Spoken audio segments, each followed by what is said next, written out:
Hey, friend, before we jump into today's episode, I just wanted to say a quick hello. I'm Shedrica, the host of the Chronically Playing podcast, and this particular episode is a little different. It's a pre recorded conversation that I had with my friend Semi. And we sat down and we just talked heart to heart about relationships while living with a chronic illness and how lupus has changed the way we love, what we've learned through these heartbreaks, and how we're still learning to protect our peace and keep up with our standards. Because now we got standards, we're grown women. So this episode isn't polished or anything like that. It's just real. It's a vulnerable space. And it's just us, you know, two women talking about our healing journey. So I hope this episode blesses you and reminds you that you are not alone. And I hope that you feel seen. All right, so let's get into it.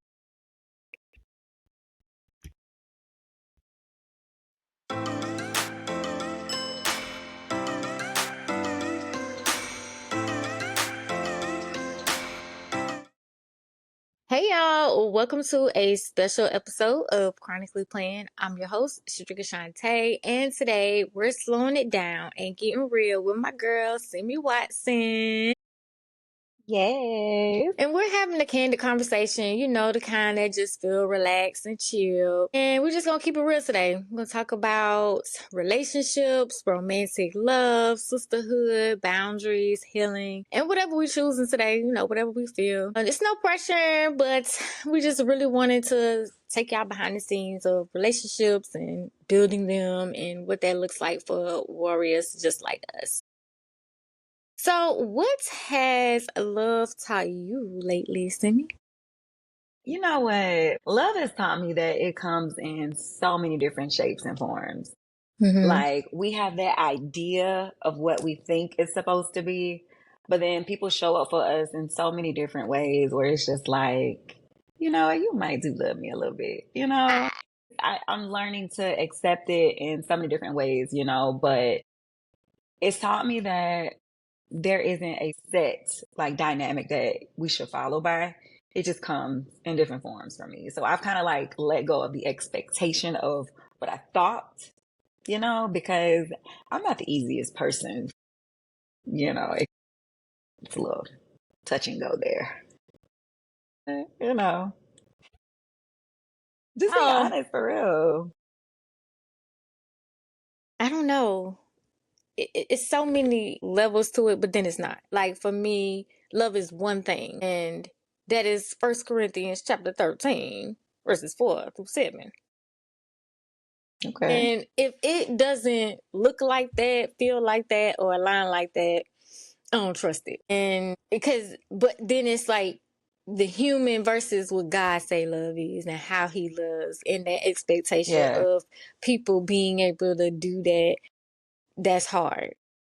Yeah.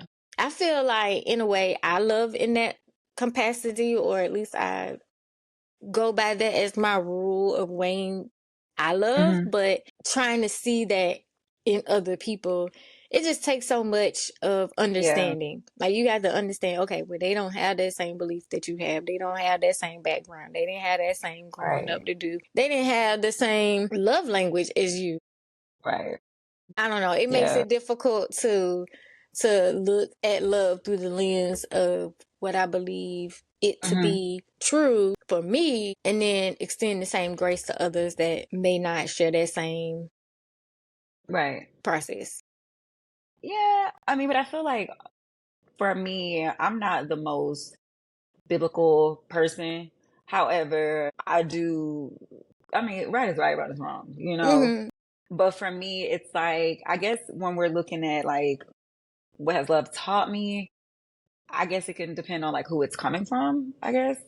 Because my expectations for love with family versus love from friends, it could be a little different there. Sometimes I give people a little bit more leeway versus others. It's like, no, I'm not going to let that slide with you. But, Mm-hmm. with certain people, it's kind of like, I don't really, I guess because I'm a to myself type of person. So for me, even just loving myself looks Right. different than what Yeah. it used to look like before. You Yeah. know, sometimes people look at it like, oh, I'm gonna go treat myself, get nails done, get my hair done, self-care. But for me, self-care isn't always that. Self-care for me could be I'm cutting off my phone, I'm not on social media, I don't want to answer the door to nobody. I need to just chill. Sometimes that's how I love myself because I do so much for other people. It's like, okay, what are you doing for you? Where's your time? You know? Yeah. So kind of, That I need to yeah, get into. I really do. Cause I mean, you do pour and pour and pour, and you have to end up pouring for yourself too. Like, right. so I really need to do more of that. I'm working on that right now. I'm renovating my bedroom. I'm painting my furniture. I'm just Yeah, like new pillows, new curtains, new everything. Give me a little vibe. That's yeah. me loving on me. Finally doing something for myself because I did the girls' room, I did the living room, did the kitchen, and now I'm like, okay, I'm ready to, you know, get my Hmm. pillows back fluffy. Right. Okay, so let me ask you, what do you believe in soulmates or soul seasons? A good question. I believe in both, Mm-hmm. honestly. I don't know if you could use that, but I do. I believe in both. So, for example, like with soulmates, I have a friend that's my best friend that I've known since I started college. And we may see each other once a year, if that. But sometimes we don't. There's been times where I haven't seen her in years, but we talk every single day. Like if it's 3 o'clock in the morning, it's like we have a connection. I know she up. It's Mm-hmm. thundering. What you doing? You know, she'll text me and it's almost like and so in sync where I'll get a message at 7 o'clock in the evening and it's like I know that's her. You know, it's like we have that connection where other people are like, dang, when the last time y'all see? And when we see each other, it's like, it's just all love. It's always been like that ever since, you know, we met each other. Bumped heads a few times, and it's kind of like, I know that's how she is. She know that's how I am. I don't care. Like I said, if it's 4 o'clock in the morning and I'm asking her, would you still talk to me if I was a potato? And she's like, and she's going to entertain my foolishness. Like, that's just how we are. But mm-hmm. I just feel like there have been friends that I've been friends with way longer than her, where like come and go. And it's just like, oh, that one, she's not going anywhere. That one's not, you know, that.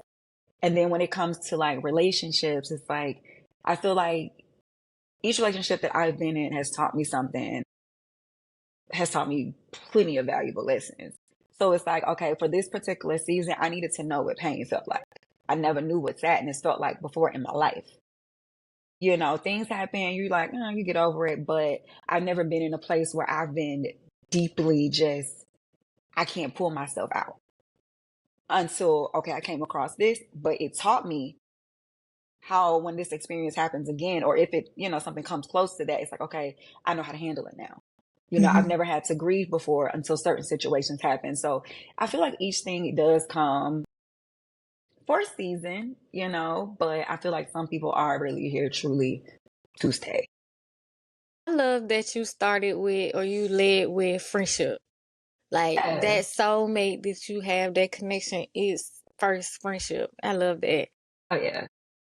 I can't really say that I have that feeling when it comes to friends because I don't know. I always find myself saying that I'm just socially awkward. Like, but people gravitate to me, and I'm very open and I connect with people very well. Like, I'm very friendly. Like, that's not an issue of making friends, but I guess I'm weird because me and my sister, like, that's my soulmate. Yeah. Yeah. Like, I just feel like God knew I needed her. Yeah. And so it's kind of like, no offense to my other friends, but I don't need no friends. I got my sister. Yeah. Yeah. But that's that though. But I mean, when it comes to romantic relationships, I definitely think that everything, even friendships, I do feel like there are seasons for them. Like there are some Hmm. friends that have rolled for me, that's been there for me in different seasons of my life. And I know that at that time I needed them and at that time they needed me. And for whatever reason, we're not talking no more. Maybe we don't feel out. Maybe life happened and just Hmm. disconnected. But in those seasons, I know that they were supposed to be my friend. Yeah. And I don't have anyone of my friends where I'm just like, nah, I don't like them, or I guess I'm just not like that. I take it as okay. In Yeah. that season, we needed each other. Mm-hmm. And as far as romantic, I No. know that there have been situations that I've loved them to the point where it was like, I love you to death. Like, I will love you to death. And Yeah. I have been in that situation several times to where I've learned, it's not worth it. Mm-hmm. Like, you just can't love someone to death. You can't let somebody's son stress you out to the point where you are no longer alive. Like, Right. Right. But I think that goes both ways too, because I feel like a lot of times we often look at, what that person is doing, but it's also like, how are we projecting out on them too? Because since having a chronic illness, it's like I expect for a person to show up a certain way for me. I mm-hmm, expect for them to know, and I shouldn't have to ask. If you're my partner, my soulmate, my person, I feel like you should see my day to day struggles and know, and because I may not argue about it or because I may look like I'm fine, I shouldn't have to expect for a person that I'm dating or whoever that's my life partner. I shouldn't have to tell you to go take the trash out. You know what I'm saying? Like, but I also feel like if I can do it, I'll go do it. I don't really believe in, well, a man's supposed to do this and woman's supposed to do this. I feel like working together is one thing, but I feel like if that person's going to be considered your soulmate, there are just certain things that I feel like has to align, period. There isn't ways around it. You can talk about things to try to, improve it, to get it better, because I mean, a person is still learning you. You're still learning yourself. So I do try to give a thin line of grace.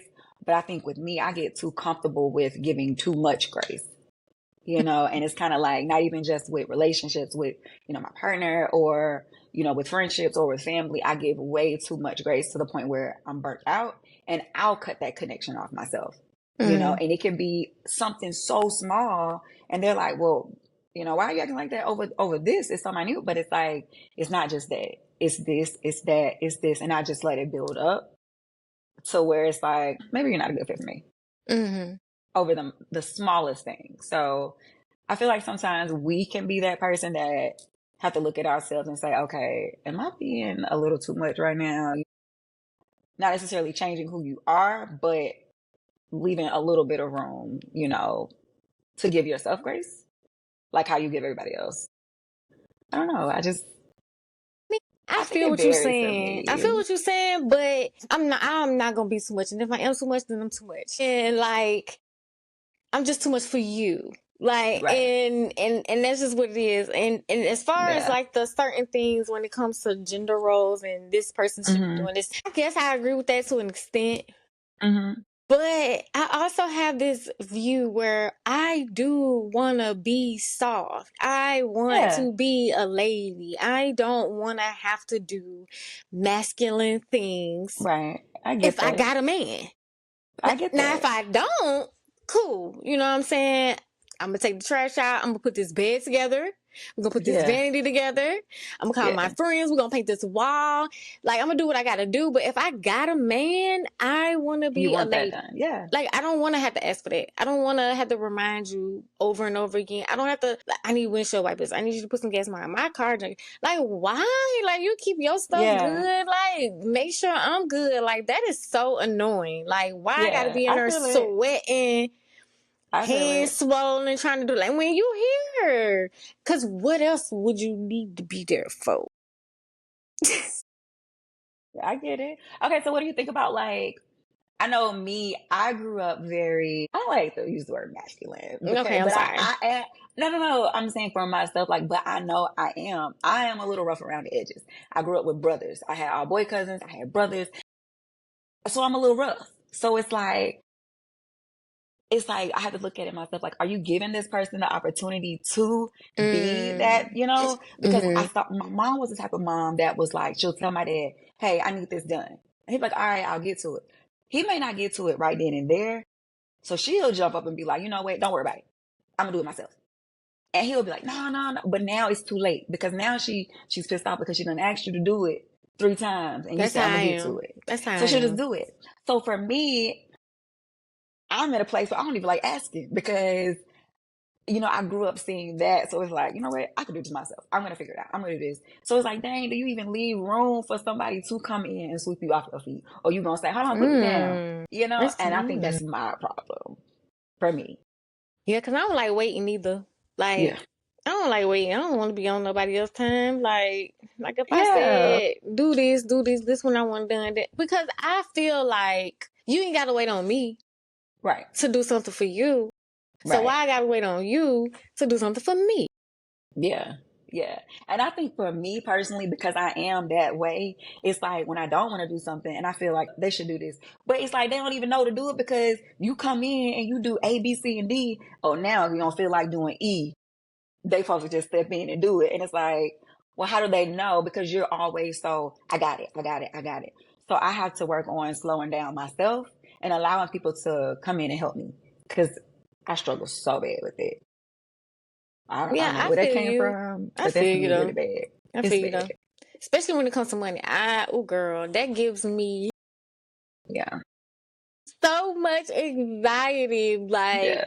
around finances, just even with a partner, you know what I'm saying? Like, I just be like, so I gotta put my pride down, I gotta ask, or I gotta say something, because I be feeling like you should just know. You can see I ain't got my Yeah. nails done. Why I gotta tell you Right. I need my money? Like, Yeah. Yeah. so then I just go without it, or I do it myself instead of just asking or saying that this is what I want. But I don't know, because at the same time, I feel like social media has, made this thing of soft girl era so pretty and glamorous when it's really not that easy to obtain for Right. everybody. You know what I mean? So making that work for you, whatever that looks like for you, Yeah. and not Yeah. go for the aesthetic of what everybody else think is soft. I agree. I feel like social media has its hand in so many things. So we perceive it as, I hate it. Yeah. I absolutely hate it because we're so hooked on the idea of a soft life, but everybody's soft life doesn't look the same. Mm-hmm. So I guess we could definitely start there because what does soft life look like for your person? To me, I feel like a soft life, because I feel like men do need that too. They don't always have to be show up hard and it's like, okay, I want you to be able to relax. So if you don't work overnight, 12-hour shift or whatever it may be, I don't want you to have to come home and say, I'm hungry. I need something to eat. You know what Oh I'm saying? yeah, I yeah. want the kitchen stocked. I want the food already done. But having a chronic illness, I can't always say, yeah, when you get home, food's gonna be done. Breakfast's gonna be ready for you. Like I can't always say those things. So it's like, okay, at least I wash the clothes, I fold them, I put them away, the bathroom's clean. But it's like I can't show up in every single area. And I feel like I beat myself up when it comes to that because I try not to let my illness get in the way of stuff, but in reality it does. And I feel like you just have to have a partner that does understand there are going to be days where I show up short. So let's get on the topic of choosing the right partner. Like, how do you know? Like, what are some things that you look for, or that are some green flags and red flags of like, no, that's not for me. That person is not gonna be able to understand what Yeah. I'm living with, how I'm dealing with it. I don't have many girlfriends, but I do have a few guy friends. And they've told me that my approach comes off so abrupt. I don't know if I do it as a defense mechanism because I have lupus and a slew of other things, but I lead with it. It's like you meet me, you Mm. see me, you're like, oh, she's a pretty girl. She got she in her bag. She doing this and that. And it's like, okay, cool. I don't off rip say, oh, I got this. But, I let the person get to know me for, within, but I do introduce lupus into the conversation very quickly Mm. within our first 2-3 days of talking. It's like, well, have you ever met, dated someone with a chronic illness? You know what I'm saying? Mm. Because a lot of times they haven't. The first Mm. thing I get asked is, can I catch that? Can I get that? As if lupus is contagious. And it's Mm. like, I understand because if you haven't heard of it, that would be your initial reaction. Mm. But for me, if you're not doing your research on it, if you're not trying to learn about it, and if it feels like it's too much for you, then I want you to go ahead and exit left because it's not going anywhere. For me, I talk about lupus as if it's my child. I don't have any children. However, lupus is not going away. And for many parents, if you can't accept their child, you can't accept them. Mm-hmm. With lupus, it's like there are going to be days where it's hard. With fibromyalgia, there are days where I can't move, I can't sit up, I need help getting out of my bed. So I want you to understand how difficult this disease can be, how harsh it can be on a person. And if you feel right off rip that, oh, I can't do that, if it scares you, that's okay. It scares me. But I don't want anyone to feel like they are obligated because I waited too late to tell them. And now you done fell for me. And it's like, I don't think that's fair. But I feel like that's a really big part of me, like being comfortable with it. And if you feel ashamed, I've had people I've met that's like, why you got a cane? Or why are you wearing oxygen machines today? Like, those are my accessories. Like, I may not have to use them every day, but they are going to be used and I'm not going to hide them. And if I personally feel uncomfortable bringing around any of my medical equipment around a person, I know then that's not the person for me. I want to be able to be my true self and be comfortable with whatever I got going on. Mm-hmm. So that's a really big thing for me with that. But other things, if a person is, learning love languages is very important in the beginning for me because I am a person that's like, I'm in your skin. That's just what it is. Where we going? Can I go? I don't want to ask, can I go? I want you to be like, get dressed, let's go. Like, we finna go. That's what I want. Quality time means everything to me because there has been times where I've been in the hospital for months. I like to live in the moment for me, Mm-hmm. but not everybody's like that. So if you're the type of person that needs your space and nope, go on, because I'm going to be on your nerves. I'm going to be underneath you. If I could be in your shirt, I would. That's me. Like I like family functions. I like that. And people be saying all the time, "Oh, I want a girl that's my man, my man." No, you don't. No, you don't. Because I'm one of them. Because I'm one of them. She's laying under your shirt. I struggle with that. I feel like because I feel like I don't do that enough. Like I feel like I experienced that in my past relationship where my partner was like, I mean, you there, but you not like that. And I just recently figured this out, maybe like a year ago. My sister told me that I was not a very affectionate person. I didn't know Yeah. that. I didn't because I embrace my kids. I love on my kids. But at the same time, I'm like, move. Like I could mush you. Like, I don't know. Yeah. I'm starting to discover, even with therapy, that I think some of my past traumas as a young girl and just being looked at a certain way or just talked about like, oh, you have a body, or I mean, I naturally just have wide hips. My mother has wide hips. My mom had a big booty. I got a big booty. Well, not right now because I'm little, but for the most part, I always, what I'm saying, was fumbled or looked at in a certain way that made me uncomfortable.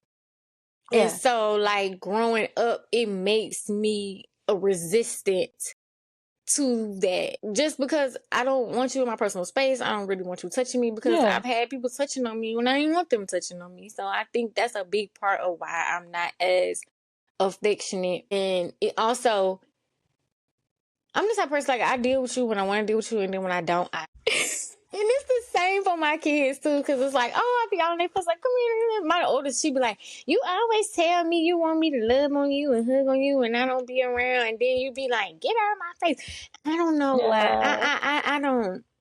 I wish I could fix Yeah. that part, especially for them, because Yeah. they need that, and I don't want to Yeah. reject them. And I guess I want that for my future partner, but right now I don't want nobody in my face. Ask you this. Do you think different people bring different versions of you out? Because I've been like that too. There was time where I was in a extremely long relationship, like 10, 11 years, and I was not affectionate. I was kind of just like, what are you in here for? And I'm just like, I didn't realize, like, dang, you coming off really mean. You know what? That might be something You to know? think about. Like I do think that, because it is certain people that I'm around Yeah. where I'm not like that, where I want to be embraced or I will embrace them. Yeah. But then still, I might be like, ooh, like me too. I do think I do find myself being a little bit more excited around other people, or more Yeah, but I playful, think that right. or more. That's gonna be Right. around my sister though. I mean, yeah. But that's because that's that level of comfort there, and you guys Yeah, already have that type of bond there. So yeah. for me, learning to jump back out there and date again, it's like I like to start off friends. Let's go out. Mhm. Let's play Dave and Busters. Let me beat Mhm. you in air hockey real quick. Let me see Mhm. how trash you, because I'm very competitive. Mm. So I'm one of those type of people. Like I want to have fun. I don't. For me, like dating per se, let's go to dinner. Let's go. No, I feel like that's cool, but I feel like in the beginning for me, I'm not gonna really get to know you while over dinner. Or, you Right. know what I'm saying? Yeah. Wherever setting we're at, they may have music playing, or I don't want you to see if I got food in my mouth, so I'm not really talking. I'm like this. Versus, let's go to Dave and Buster's, or let's go skating. Let's be Go silly together. bowling. Let's go Yeah. bowling. Like, let me beat you, because I'm gonna win. I'm one of those people that's gonna be, Yeah. I like to build that up. But my problem with that is sometimes because I'm naturally that way, because of my growing up, my upbringing, I get looked at as the homeboy, you know? Hmm. And it's Okay. like, dang it, did again. But at times, like for me, it's like I think I do that because I've had so many male friends that I didn't want them to find me attractive. I didn't want them to look at me in that way, because it's like, no, I want you as my friend. I want you to be my friend. So it's like when I am meeting a person where I am interested in, it's like, okay, how do you turn that off? Like this is not your partner. Like this is someone that you are interested in. But for me, I think having that friendship dynamic kind of changes things for me. And then I am able to be more affectionate, more playful versus just, you know, the Like I prissy can't fart in version. front of you. Hell, Cause I'm gonna do that. Excuse me. Excuse me, right. don't walk past that. That's gonna stink. I don't care. Like, I'm gonna be free. I'm gonna be me. Yeah, And that's yeah. just what it is. Yeah. But like, I know you mentioned your kids just a moment ago, but like, how do you feel that having a chronic illness has shaped you being a mother with that? Do you think it has in any way affected you negatively? How do you think it's affected you since you've had lupus with being a mom? Like, did you have lupus when you were diagnosed, or did it come after? Well, I got my diagnosis at 20. So, and I Hmm. didn't have my first child until 26. So, Okay. I had already experienced like what it was like to navigate and Okay. understand lupus before children came into play. So, I think for me, it was more so the sadness of the fact that I had a chronic illness and I probably won't be Right. able to be a mom. And I Yeah. took that really, really hard because that was like the top of like, okay, what do you want to be? You want to Right. grow up? Mom, you know? Right. Right. That's me though, because that's been an idea I've had, like I do want kids. My mother wants grandkids. And it's just like I have that fear of what if I can't show up for them the way that I need to? You're not That's going to be able to. that's my thing. Because I, This, I can't. I can't show up for myself sometimes. yeah, like that's probably the most saddest part of the journey is when your hands is on fire and you can't move your fingers and your foot cannot touch that floor, but that baby diaper smell like Yeah. boo boo. What you gonna do? You know what I'm saying? And Yeah. if you don't have that support system behind you, you don't have the right Hmm. partner behind you to help you, it's a struggle Yeah. and it hurts. And then you're like, is this the rest of it? Like, am I going to be Yeah. well enough to be able to do the bare minimum? Like, Yeah. change a diaper. It was times where I couldn't walk, and I want to play, my baby want to play. But the thing about babies and what I've learned about mine, that they are so sweet. They don't see what you see. They don't know what you know. You mommy. I could be Right. fat. I could be little. I could be sick. I could be in pain. I could be in full blown highs, no hair, boss, but they still kiss me the same. They still love me the same. And Right. that is a feeling you can't replace. That's a Right. feeling that you really can't get anywhere else. Yeah. But it's still Yeah. hard. Yeah. But, you create that safe place for them so they feel, safe with you. But what does emotional safety look like for you in relationships, like when dating and whatnot? Ooh, emotional safety is scary. That's what it feel like. Yeah, I agree. What it looks like varies based on the person, but I guess the basics would be that I can bleed, throw up, be hairless, be, Right, big, fat, small, swollen, and that I could be all of those things and you still think I'm pretty. That you right. still love me, that you still hold me as if I had on a full face of makeup, that you still want to touch me and make love, like all of that, despite this gonna make me emotional. Stop it! Don't you cry. Because at the same time, it's like you can have a person that do that and still cheat on you. Yeah, And that agree. hurts. Because it's like I already got to navigate this and then I gotta navigate that Yeah, too. Like I already broke down all the walls and the barriers to be comfortable enough to be that with you. yeah, yeah, And now I gotta try to find that again. And then it's like, no, just accept it. You know what I'm saying? Let that be okay. You're not going to find somebody else to do right. that for you. And it's like, no, because I deserve someone that won't cheat on me, that won't Yeah, lie to me, that won't be unfaithful. And then it's like, at what point do you get to choose yeah, that for yourself without having to say, well, that's not that big of a deal. You know what I'm saying? yeah. Like, No, at it least definitely he, is. you know what I'm saying, help you out the bed and make you water when you see like, Yeah, I get it. I've been there and I've had the same responses back. But I think for me, that emotional safety net for me is like, if I tell you I'm hurting, I want to feel comfortable being able to express it. I don't want you to feel like I'm using it as a cop out or I'm using my illness as a reason for, because I don't feel like doing this or doing that. It's like, I don't like that. So if I can't have a safe space to tell you how I'm really feeling, I'm not. And then I'm going to mm-hmm. become closed off. And then I'm going to push myself away from you. And then I'm going to become self-conscious because medications has changed me in so many ways. I have had medicines that changed my attitude, that's made me very temperamental. I'm mean as a rattlesnake. I've had medicines that has caused me to gain weight. And now I'm like, okay, well, you liking this on Instagram. I don't look like that, Or even the or yeah, medicine that like, change your hormones where you not wanting to hmm be intimate. You know yeah, what I mean? To where, now you got to think about like, well, if I'm not doing these things, then he'll go find somewhere else. It's just yeah, man, you know what I mean? And then having to be with a man of color, like that's already rare to have in itself. And then the struggles that they go through. And I don't know, right, it's just too many yeah. complexities. So where it's be like, you know what? I'm gonna just be by myself because it's too much. I You think gotta, so? I think because I've spent my entire adult life in a relationship just because I wanted to have a kid so bad. So now that I have two children, I got two baby daddies, like it's raggedy. And there's nothing wrong with that journey of me having that because those are relationships, those are how my children came into the world.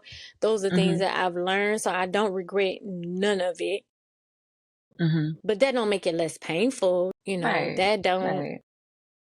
I know. I mean, I've very early on, with my diagnosis, I went in the hospital one way, came out a completely different way, looked completely different. And within a few months, I seen certain things with, people, the person I was with, and it's just like, it made me think about myself like, okay, well, who else am I going to meet? Mhm. I have this, but it's like there's people out here that got five different kids, different baby daddies, and people still show up and love them. So it's like Yeah. I can't allow myself to feel like I'm less than because I have this. Like I'm really out here performing top tier, and you got somebody out here that has no chronic illnesses, no, and they bum. Mhm. And it's like I'm not one of Girl. them. So it's like I can't let my illness make me feel like you know, oh, this person got one up on me, because you don't. Honestly, my illness has made me go harder in so many ways. And it has taught me not to accept things, because I've accepted so much throughout this journey that it was killing me. Mm-hmm. Like, and I didn't realize it until I had to take a step back and say, okay, why is my heart rate up like this? Why is my oxygen level low like that? Why can't I breathe? Okay, well, when the last time you ate an actual meal? When have you gotten a good night rest? And why aren't you doing these things? Because you stressed out over, like, okay, so it's like you a bird in a cage. They got a big opening over here, a big opening over there, but you holding on to these two bars. When you could just walk out. But you're so Mm-hmm. accustomed to that struggle. It's like women, we take on so much more than a man can't. I mean, you do one little thing that make them feel they can't handle it. And it's like, naturally, as a Black woman, we're taught to endure so much stuff. They're not held to that same standard. You could do exactly the same thing that they did, and they gonna highlight and magnify what you did, and it's the same thing you just did yesterday. Do you not Yeah, see? I be having to do that all the yeah, time. Like, you yeah, literally just did this yeah, yesterday, yeah. but you But I highlighting feel and like magnifying, that. I man. feel like that. But I feel like, you know, going through a hurt for us, it doesn't hurt any less than anyone who doesn't have an illness. But for us, it's like, how do you properly process it? Because It can make you sick.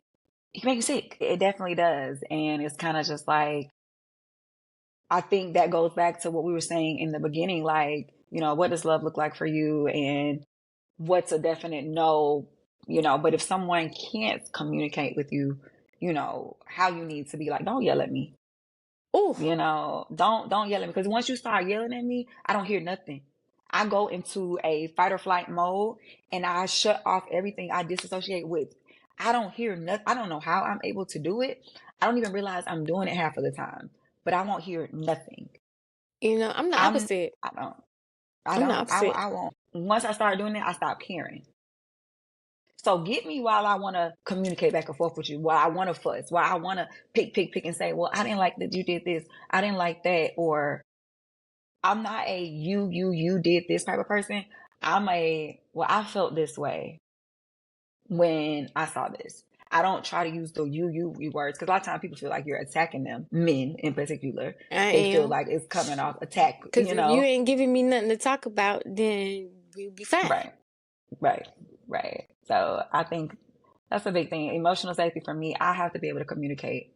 If I can't communicate, why? What are we doing? Why are you wasting my time? Why am I wasting your time? Because I know I'm going to Yeah. skedaddle eventually. I'm Yeah. going to go.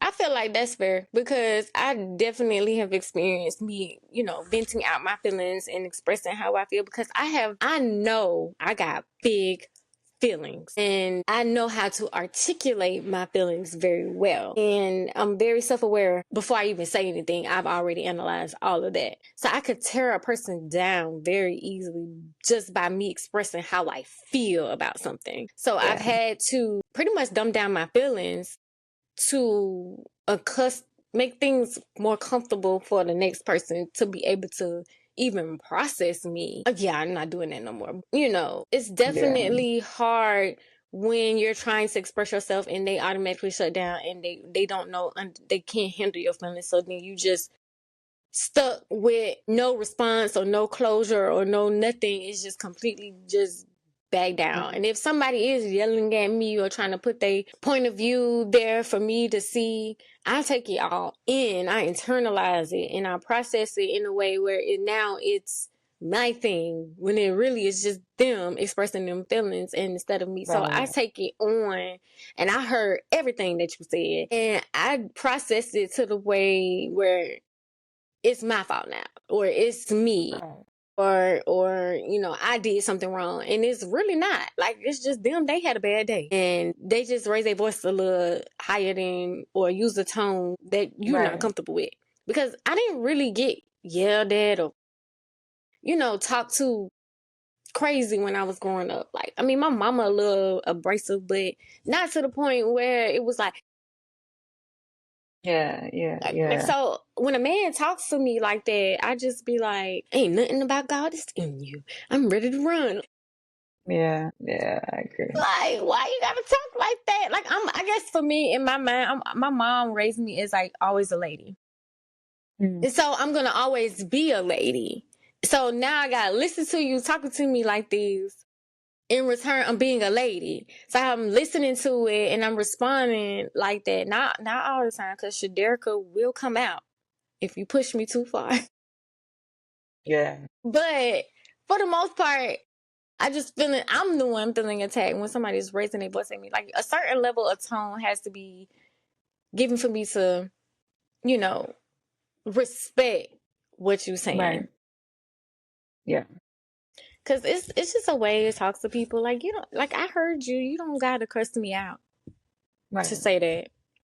Like, it's Right. just borderline disrespectful. Like, I don't like talking like that, and I definitely don't one-on-one speak to me like that, because I feel like, I don't know. I think I kind of want to switch gears, and because I feel like we put so much emphasis on relationships with, our romantic partner, but like with friendships and sisterhood, this might sound crazy, but for me, I don't think if I call myself your true friend, I'll let so many different things go by and slide, and to the point where it's just like I feel like I need to work on more so talking about things versus just cutting a person off.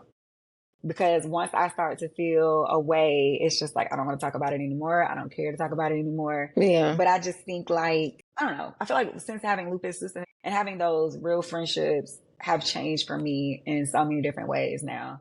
Like my expectations of a friend then, pre-lupus, pre-chronic illnesses is not the same that it is now at all. It's not the same. And I feel like that's a big thing for me now when it comes to like building up friendships and relationships, Mm-hmm. because it's like I haven't had that type of friend to show up in the way that I needed them to. So it's like, for me, it's like, I guess I put friendships in different categories. Like, okay, well, Oh, this is yeah. going to be my friend for going out. This is my friend for this. But I want a friend for going out. I don't feel good. Help me clean up. Like, because I'm going to be that person for you. I'm Mm-hmm. one of those friends that you can call me regardless of whatever the situation is. That's probably my problem. But I am one of those universal type friends. So it's Mm-hmm. like, okay, where is my universal friend? You can call me when it's time to go shopping. You can call me when you need help fixing something, painting something, building something. You can call me when you just want to go to the park and go hiking. I'm one of those friends that you can just, in so many different things. But for me, it's like when I start to see a person is not showing up, I start to detach myself.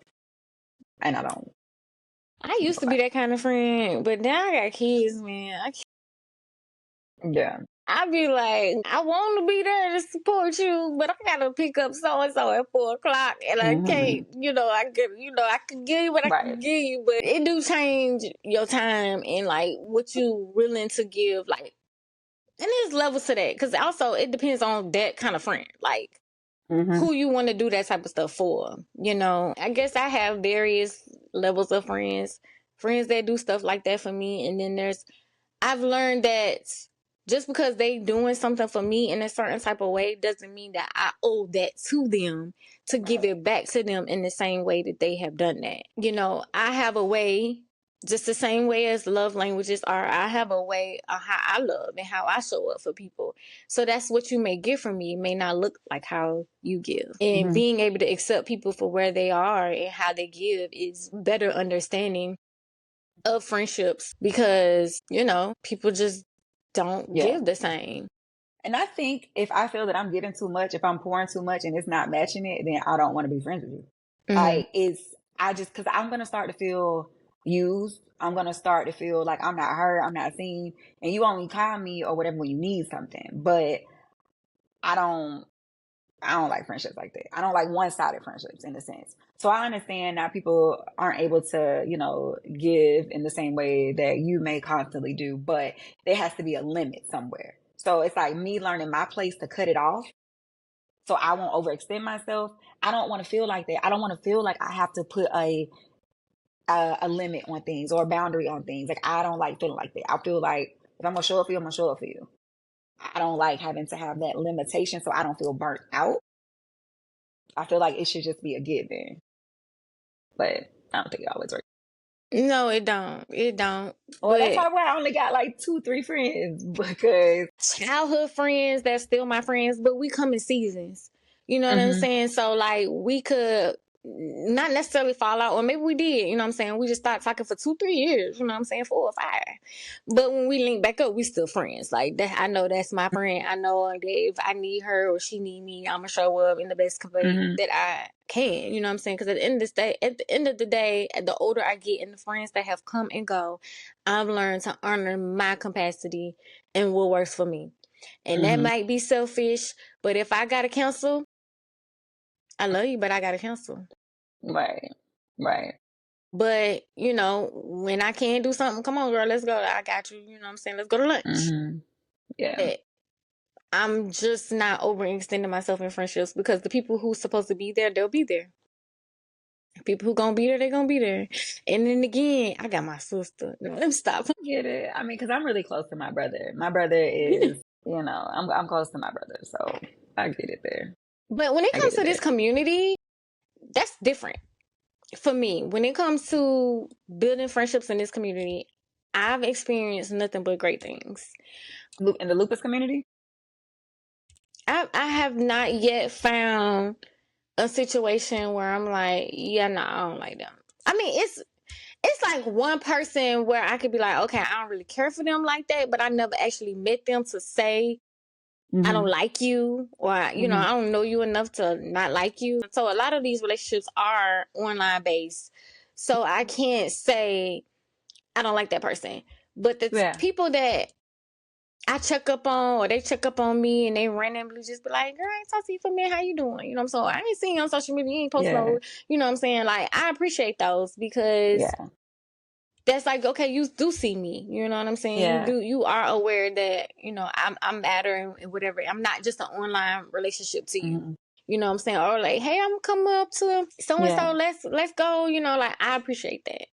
Yeah. Because it has been so isolated, you Yeah. know, without having the same Yeah. people that understand what you're going through. Hmm. And just Yeah. even when it comes to the chronicpreneur space or just content creation and brain dumping Yeah. ideas and stuff like that, that's hard to find because not all my friends are trying to do businesses like that. So who Right. else I do you get it. talk to? So Yeah. I Yeah. really, really, really, really love my loopy friends right now. Yeah. I do too. I've met quite a few along the journey, and I've lost, a lot. Well, from lupus, unfortunately. And that's always scary for me because it's like, I built these relationships with these people and I watched their bodies, there's no other word but deteriorate over Mm-hmm. time. And it's just like, I hate it, but I have made a lot of genuine connections with a lot of people that I may inspire or they may inspire me. So I'm finna like, hey, what you like? I want to learn more. Give me, I like that. But I have had situations where I've came across people early on, made good connections, and then advocacy is a really big thing in our community, Mm-hmm. because a lot of people don't know about lupus or talk about it and things of that sort. But I've met people where we've started kind of at the same and we all get our different levels of success, and then it's kind of like you run into the ones that's like, well, they saw me do this, so now they're doing it. And it's like, it's only so many different ways that you could spread awareness, Yeah, I have came and I met people that, I don't know, it's kind of like, I'm starting to grow, I'm doing these things. And it's like, you notice that change in a person when they see you. So it's just like, I hate that because the community we have is small, but and there we always are serve in going to the be. same community. That's what Right. I don't understand. Like, you got your Right. thing, I got mine. But we serving the same people. So the fact that you even thinking I'm stepping on your toes is diabolical, but Right. whatever.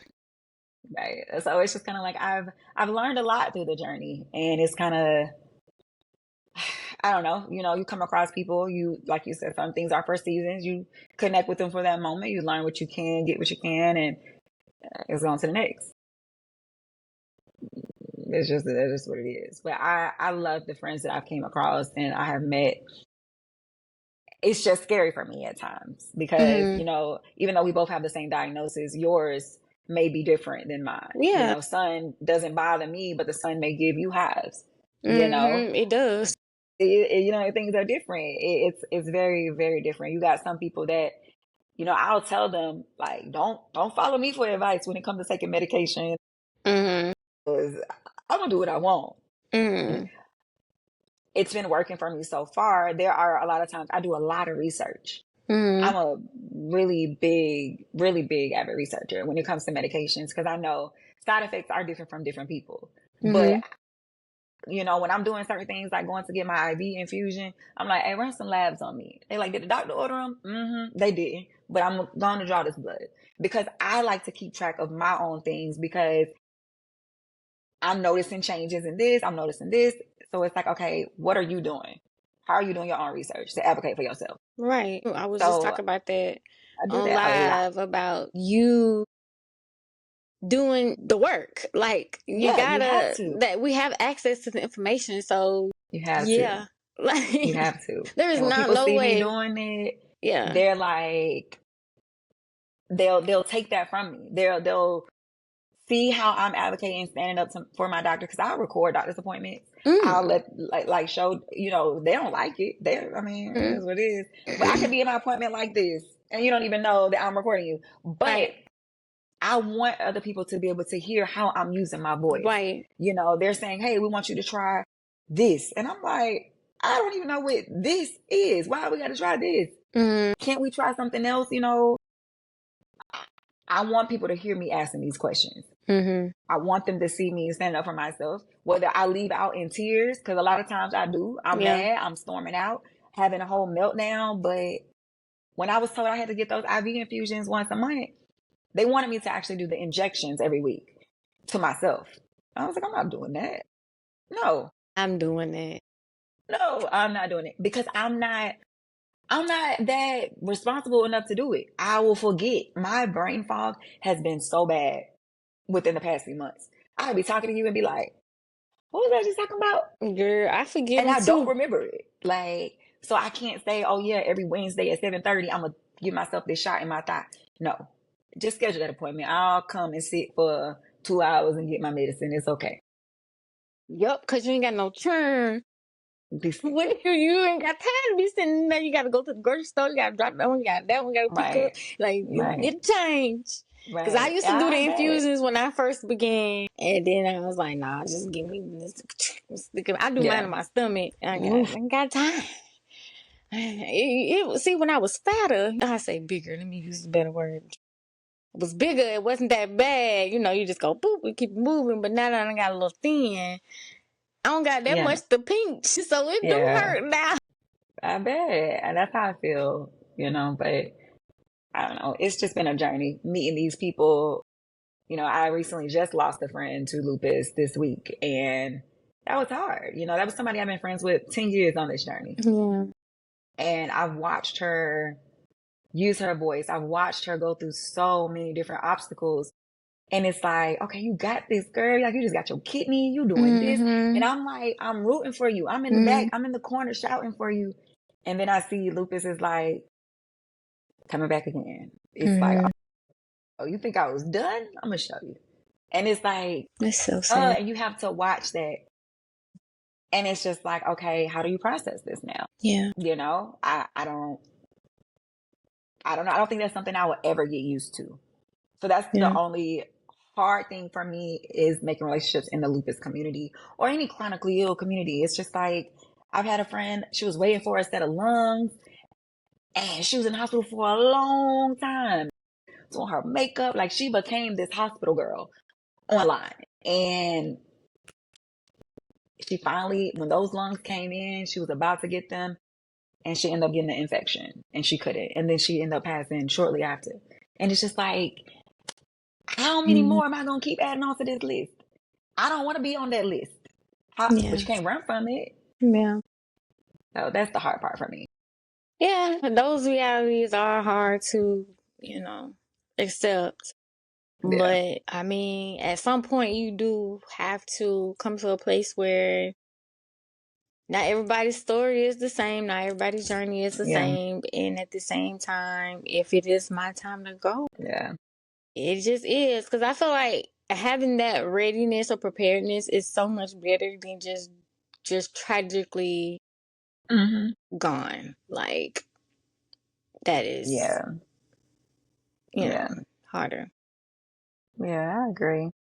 This was such a great conversation. I hope that it gave you something to look at or be encouraged by Yeah. with how to check in with your Yeah. relationships, Yeah. boundaries, Well, all speaking of that. boundaries, since we're gonna wrap it up, what's the one boundary that you're proud to say that you worked on to keep up, that you are like enforcing, like going forward, like something that you're either learning to do or something that you just really want to enforce in your life? Like, what's a boundary that just cannot go away, or that you need to work on putting in place? Say I'm working on not making myself feel uncomfortable for the next person. Like, I'm doing way better. Like, I'm doing more and more of that. Like, my no is a no and my yes is a yes. Like, just standing on my word. I think that's more so like non-negotiable.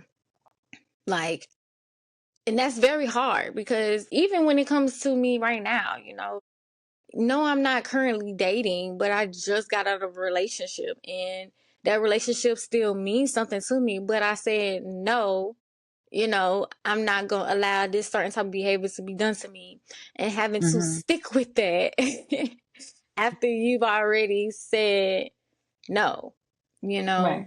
But yeah, just not making myself feel uncomfortable or making myself small just to make somebody else comfortable. Like, Right. that's my biggest thing. Yeah.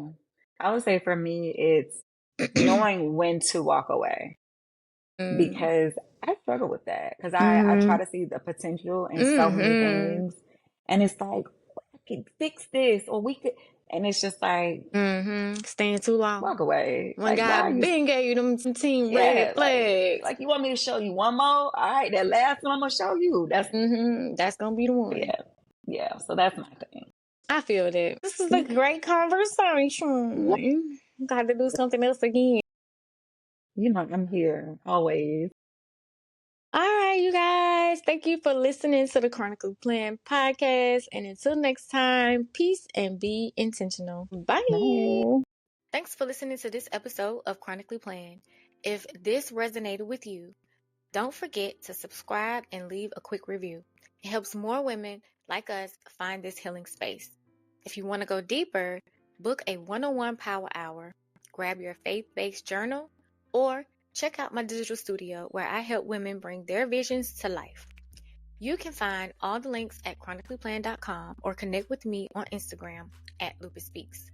And remember, your belief is your foundation. Your plan is your anchor. And your next step is where the magic begins. And until next time, peace and be intentional.